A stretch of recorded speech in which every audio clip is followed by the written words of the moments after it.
I'm tired of playing my favorite tabletop RPGs as one of the old boring races. I don't want those generic, store-brand backstories. I want to roll a character with a bit more character. Well, Roll for Combat is here to help with their incredible new book, Battle Zoo Ancestry's Classic Creatures, which gives you the power to create the character of your dreams. Dig into 12 unique playable monster races in this beautifully printed, massive, hard-cover book filled with in-depth descriptions, abilities, lore, and more. Send that dusty old dwarf right back to the mines and live out your isekai fantasy by becoming an actual intelligent weapon that you wield yourself. Or you could let a friend grab you instead.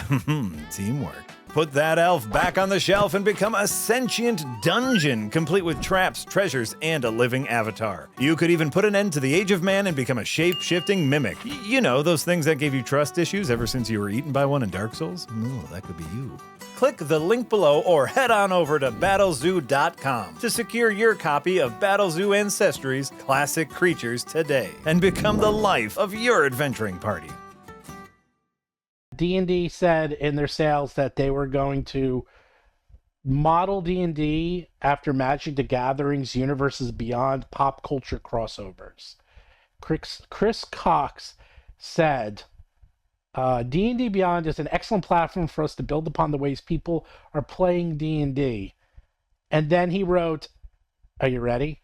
Targeted entertainment working through partners in an asset-light model. Targeted entertainment working through partners in an asset-light model. What does that mean? That means we want to create products from other platforms on our digital platforms because it's asset-light. We don't need to actually do anything. Then he gave examples that showed that there would be cross-promoted ones. Right. And then also just partnerships with third parties. Right. You know, like they're doing now with Ghostfire. Yes. And then their own internal stuff. He gave those as 3 examples of things they would do. So that definitely means they could have things like those Magic the Gathering sets that are crossovers with like other universes, but put it in D&D. Yeah.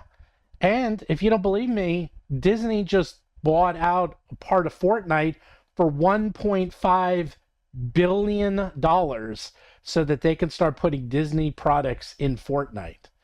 And the most depressing part about that story is that there's a quote from the CEO who said to the effect, I'm surprised how popular video games are and how many people are playing video games. More people play video games and spend time playing video games than watching Disney Plus.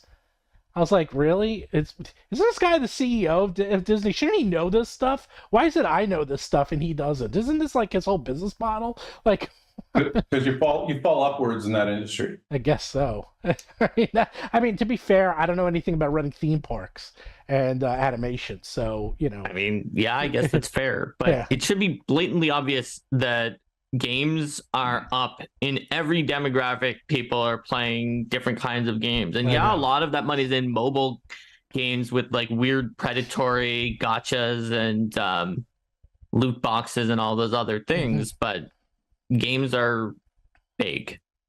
Yeah, but the point is that I think that Lord of the Rings Magic was fantastic. It was their best-selling game ever. They made millions on that, hundreds of millions. However, there's already several Lord of the Rings role-playing games. Like, do we really need another Lord of the Rings D&D game? Like, do we? But if you don't, it won't be in Dungeons and Dragons, Steven. For some people, that aren't willing to branch out to another role-playing game system, this will be their chance to get Lord of the Rings without branching out to another system. But there's already a 5e Lord of the Rings game. That is true. And I guess with the specific example of Lord of the Rings, they did just get a 5e version, so they don't need to do that. They probably won't. Right. And I know that was their number one best, like, Magic the Gathering crossover thing with the One Ring and all of that other shenanigans. But they've got to be other crossovers they could do, theoretically. Like, they could do G.I. Joe in D&D. I'm not saying that's, like, a good matchup because it's, like, stylistically very dissimilar. Yeah. I just don't know if this is going to be the cash grab that they think. Like, when you're buying a physical product, people like to buy physical products. And I just don't see how you unless they're going to make it a single player experience, like I've been saying they're going to do, and have like the AI dungeon master and have some video game aspect to it, because it's a tall order to ask a DM to buy GI Joe D&D and then 3 or 4 players to buy it too. That's a lot of buy-in. That's too much buy-in. But if you have on D&D Beyond and their virtual DTD a single player game that you can run on your own in that world with the AI dungeon master, that's probably a good sell, because you only have to sell it once to one person. You don't have to sell it to 5 people, right? I don't know. All I know is like D&D, no one's figured out how to make a lot of money on D&D yet, and I don't know if that's going to do it. So there you go.